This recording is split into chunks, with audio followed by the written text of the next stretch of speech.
Chapter 11. A Glory Climax in Changsha. It was wonderful to get back, as I had hoped. Father was at home, and he embraced me tightly with tears of relief and pride.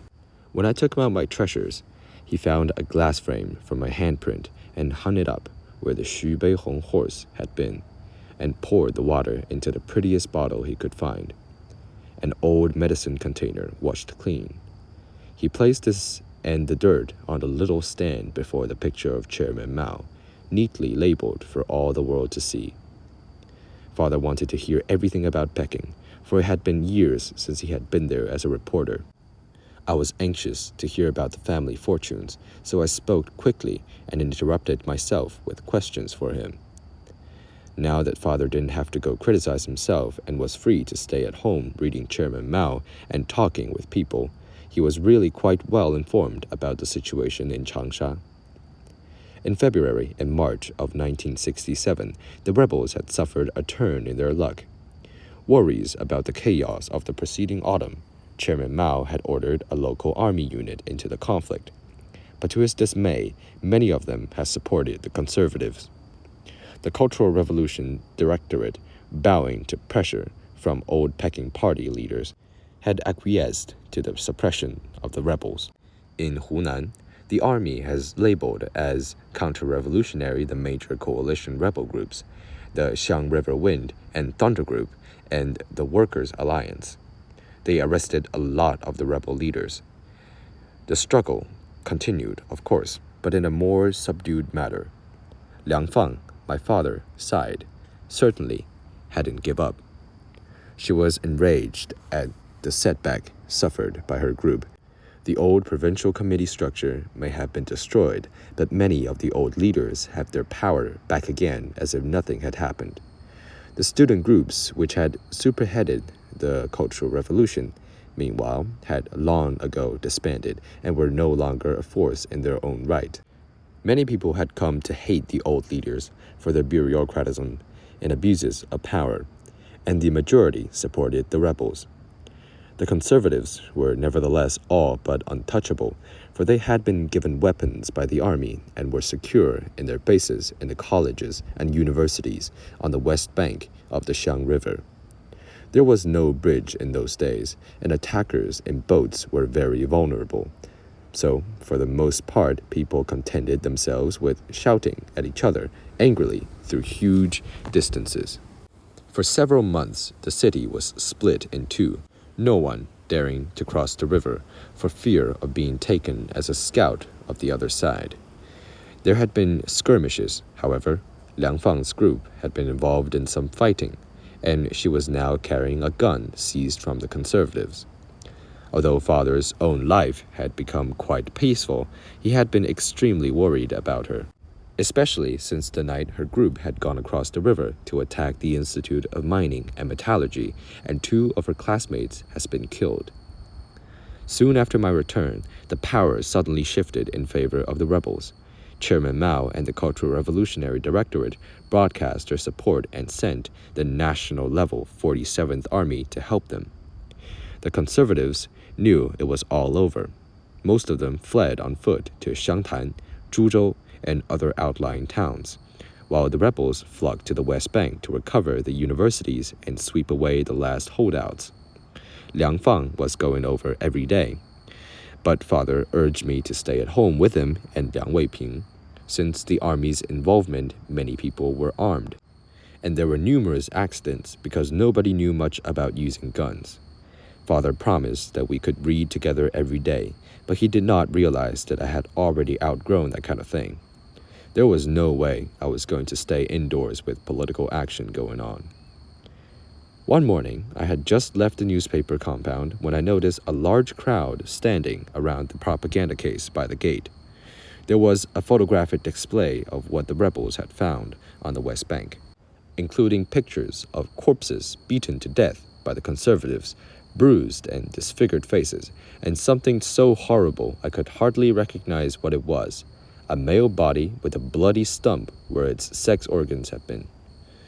There were also pictures of the conservatives' instruments for beating their captives, and others of their barricades with guns at the ready. The exhibit shocked me, but it made me even more curious to go to the West Bank and have a look at the Conservatives' old headquarters for myself. After half an hour's walk down May 1st Road, I found myself at the passenger dock. It seemed a lot of others had the same idea as I did, for there were hundreds of people waiting to go across. The West Bank had traditionally been Changsha's pride as a scenic area, for the Yuele Mountain turned red in autumn, and the lovely evening pavilion where Chairman Mao had discussed revolution with his classmates was even more of a tourist attraction after the temples had been destroyed. Most of the city's institutions of higher learning lay in a 3-mile string of red brick compounds nestled between the mountains and the river. Then the countryside began, with its green rice fields and thatched peasant homes. But during the past few months, the West Bank had been a forbidden zone. I could see it was going to be an hour if I waited my turn, so I went instead to the car ferry, where a group of rebel army trucks were lined up to go across. I was inconspicuous enough, and when the ferry arrived, I walked on board along with the armed and helmeted rebels. We transferred at Orange Island, subject of the famous poem by Chairman Mao, and by listening to the conversation, I heard how these rebels were on the way to Xiangtan to capture fleeing conservatives. It was all very exciting to a 13-year-old boy. In Peking, I had seen plenty of angry demonstrations, but here in Changsha, the rebels were actually engaged in armed combat. It seemed amazing that the revolution had changed so quickly.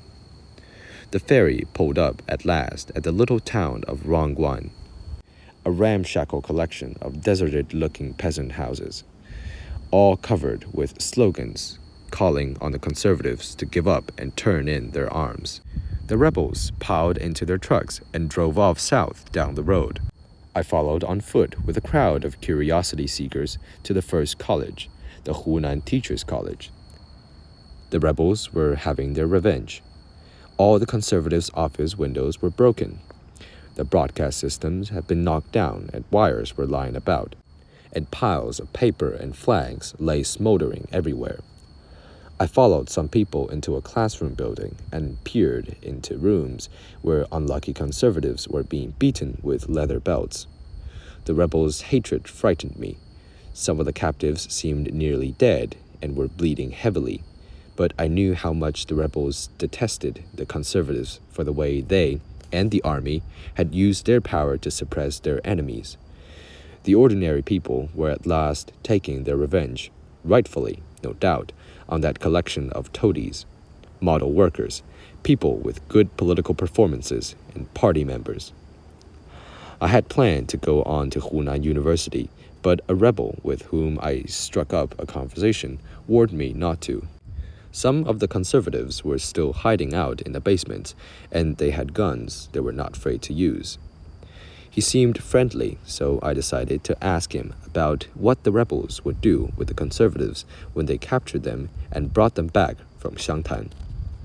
"Oh, we'll beat them up for a while, just as they did to us, but then they'll be given a second chance. We'll lock them up somewhere and give them a chance to study for a while, and then if they want to, they can join us and carry on the revolution." I knew this was standard policy. People were always given a chance to choose again, but they had to choose something. They could not stand by, uninvolved, or they'd risk being labeled counter-revolutionaries. Then the man told me about someone who had been buried alive, a conservative leader in a factory and an old party member. A lot of rebels died because of him and his cruel practices. When the tide turned and we were allowed to bury our dead, we decided to go give them a real martyr's funeral. It seemed only right to let their murders go down into the grave with them. This tale made my flesh creep, but the rebel told it matter-of-factly. And when he noticed the way I was staring at him, he said simply, "Oh, they've done the same thing to us. He deserved it." I took my leave and walked off to think about things. Whether the story was true or not, it had jolted me, and I wanted to calm myself. It looked to me as though this revenge-taking had gotten out of control, but there was no way to put on the brakes. As horrible as the Red Guard's treatment of father had been, I could understand it because he had made errors and it was party policy that he be criticized. But this kind of violence was more than I could stomach, and it seemed so illogical. The fortunes of the different factions were in the hands of others, and the rebels who were doing the beating today might themselves be beaten tomorrow. It was as if someone were playing games with us all, but there was no time to figure it out. The play was too dramatic, the action was happening too fast, and too much information was missing. That summer, things got even worse in Changsha. The rebels began fighting among themselves. Those who had once been comrades became mortal enemies, and the streets of Changsha ran with blood in 100-degree heat of August. The Cultural Revolution lost all connection with its original crackdown on anti-socialist elements, now long forgotten. A civil war was going on, with each side claiming to love Chairman Mao better than the other, to be protecting this revolutionary line against the policies that threatened it. Both sides were willing to die for the right to wield power under Chairman Mao's name. The rebels had guns now, and more.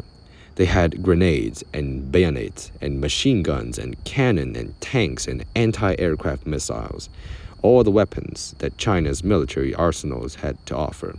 Jiangqing and the Cultural Revolution Directorate's slogan, "Attack with words, defend with guns," had been interpreted throughout the country to mean that all questions should be settled through armed struggle. And since Chairman Mao himself had said that the rebels should have arms, they felt they were entitled to all the weapons they could get. The guns distributed to the rebels' small official militia by the 47th Army scarcely satisfied them.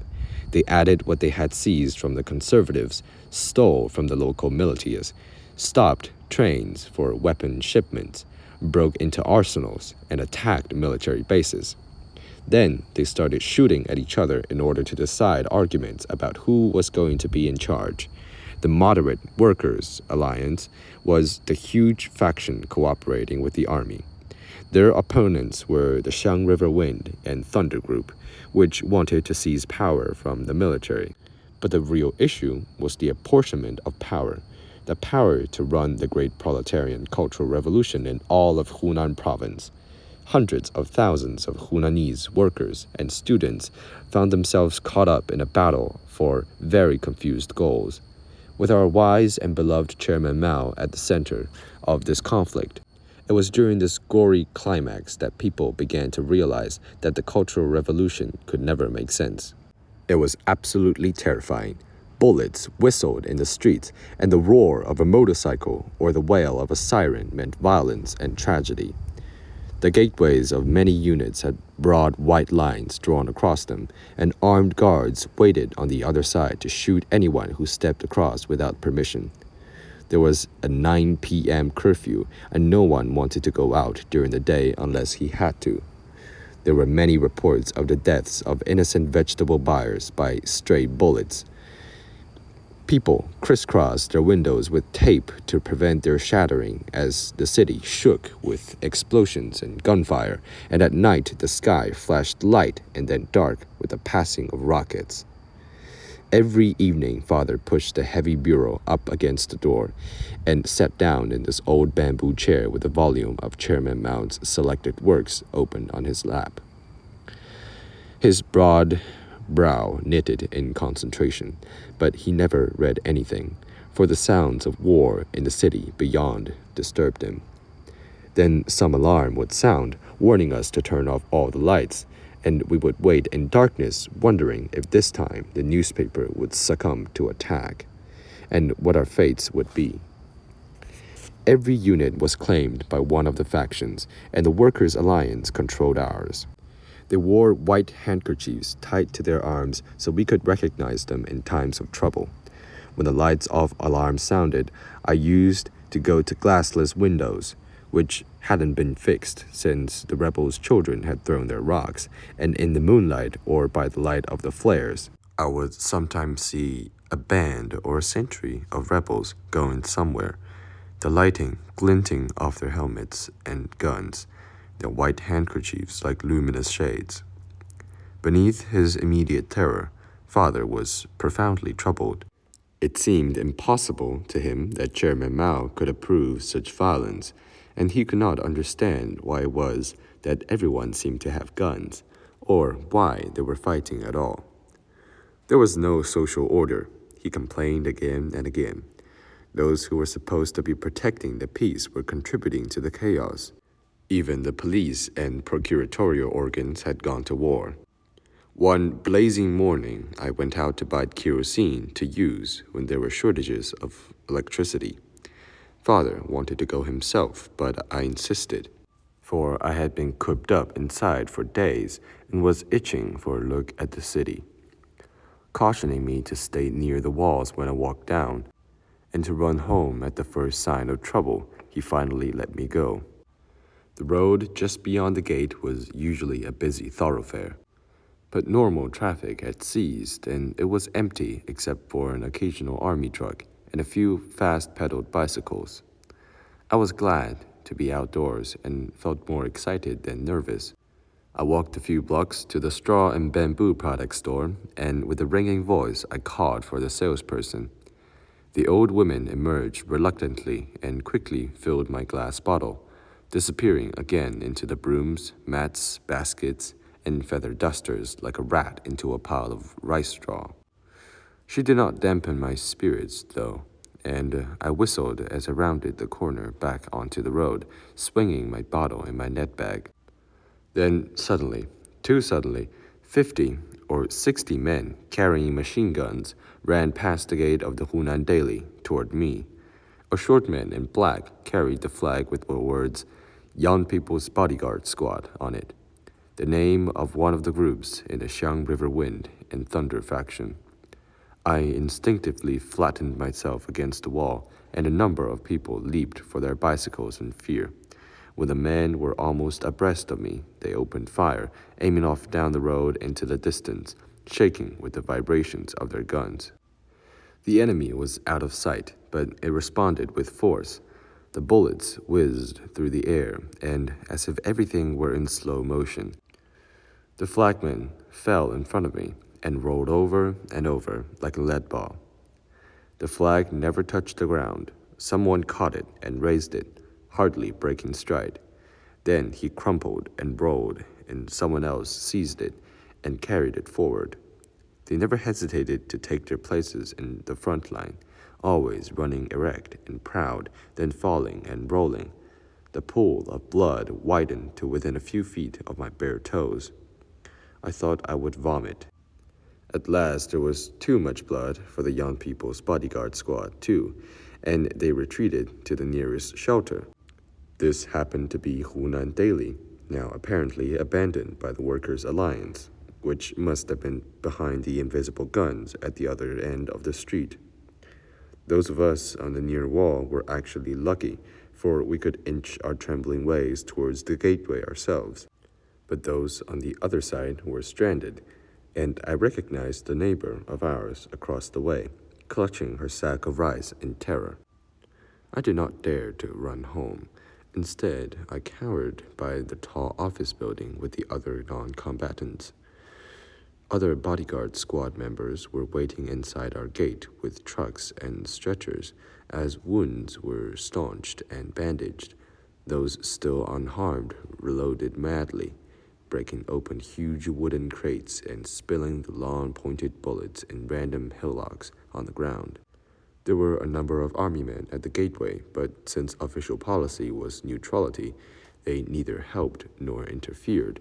Still, when they saw the foolish way the young rebels were planning to march out into the street to retrieve their fallen, they couldn't restrain themselves. "Crawl, you fools," they cried. "Do you want them to be able to pick you off with their eyes closed?" So the dead and dying were dragged back, and some of their comrades wept and threw themselves on their friends' bodies, while others grabbed machine guns and ran out and shot wildly and pointlessly into the distance. Then one of the rebels turned a machine gun on the group of us huddled against the building and cried, "Blankets! We need blankets! Where are the capitalist roader families in this unit?" My heart almost stopped, but no one spoke.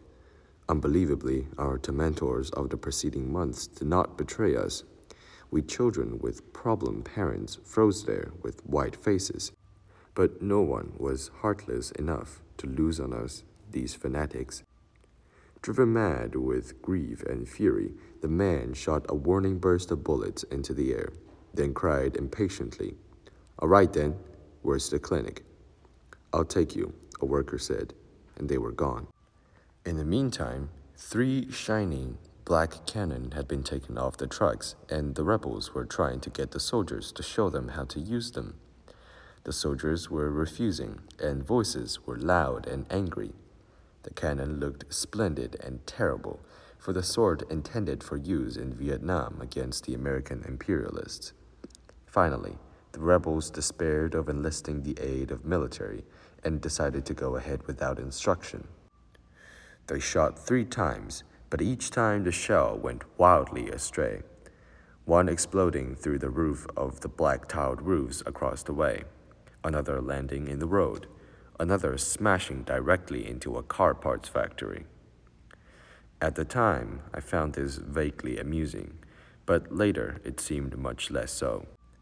A worker in the factory where I worked years after told me how he had shot and killed his best friend at a distance of 2 feet away, just because he did not know how to use a machine gun.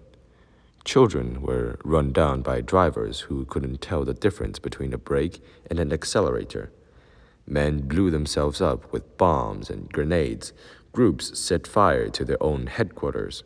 The people were unaccustomed to dealing with even the simplest machines. Sophisticated weapons were like death-dealing toys in the hands of babies. With the failure of the cannon, the enemy began its offensive afresh, and spent cartridges bounced off the ground like rain. The soldiers ordered us inside the office building for protection, and at the same time, the bodyguard squad got the idea of climbing to the top and shooting from the roof. There must have been about 20 of us trapped by the fray, weeping old grandmothers, the workers from the newspaper, terrified people of all shapes and sizes. I was as frightened as the rest, but I was still a boy first and foremost, a passionately curious boy of 13. So I followed the machine gunners up to the roof and took cover on the first level while they went on to the very top. They had only 1 heavy machine gun, and 4 of them carried while 2 followed with ammunition. 3 of them left the others to set it up while I looked out over the city and saw everywhere under the perfect skies the white smoke of explosions, the red tongues of fires.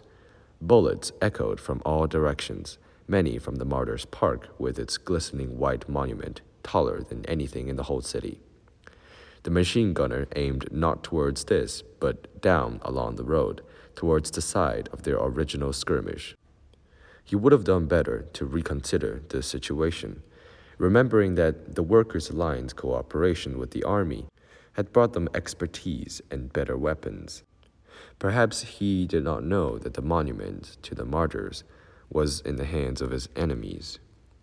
He had been in place less than a minute, firing in the direction of his vanished opponents, when he was struck in the belly with a shell and came tumbling down to my level, his guts spilling out in midair and falling back more or less into the place as he landed. His helmet fell off when he hit and came rattling to my feet. I was too petrified to realize that I ought to have picked it up and put it on, but I had the brains to know that the man was dead and I should stay right where I was. Someone had already moved in to replace the dead man, but he did not have time to realign the guns before he was shot in the head. Fortunately, I was spared a second view of airborne death, but I was sure I should be the next to go. How I regretted my adventureness now. I could not even weep, and the urine was running down my legs, hot and acrid. Fortunately, the third gunner was no seeker of death, and he crawled down the steps, muttering, "Terrible, terrible," to himself. He was utterly astounded when he saw me and stared for a moment with red eyes before gasping, "Do you want to get yourself killed? What the hell are you doing here?" Then he threw open the door and shoved me inside. The stairwell smelled musty and ever so safe after my brutal vulnerability under the hot blue sky. I collapsed numbly onto the steps as the gunner shouted for help, and within moments people were running up from below carrying guns and stretchers. They brought in the two bodies, and I saw the face of the man who had died so close to me. One eye was open, and there was blood flowing from his nose and mouth. His intestines had fallen out again, and I bent over quietly, and I was sick. "Here, kid, lend a hand," someone said, and I clutched the smooth round bamboo of the stretcher and moved my legs numbly one step below the other, down, down, down, and round, and down, down, down, and around, until we had reached the second floor. Someone they called Commander Tang was there, a distraught young man with 2 guns in his belt and a small contingent of bodyguards. "Quickly, quickly," he was saying furiously. "Retreat, retreat." Everyone clattered down the stairs after him, asking each other, "Where's the black gate?" as they ran. They piled into the trucks, a bloody collection of bandages and filth. The motors roared, and they were gone. That day was a nightmare sprung up from the darkest place in the human mind, full of terrifying images that flashed and faded out, but never held still enough to be grasped. Just melting on and on into new ones, each more distorted than the last. The city shook the whole day, and that evening the skies glowed a queer orange, as if buildings were burning after an earthquake. The next day, we learned that members of the Changsha Youth Organization had leveled anti-aircraft missiles at the Xiang Embroidery Building on May 1st Square in an attack on the Workers' Alliance. The entire block-long 4-story building had burned to the ground. The difficulty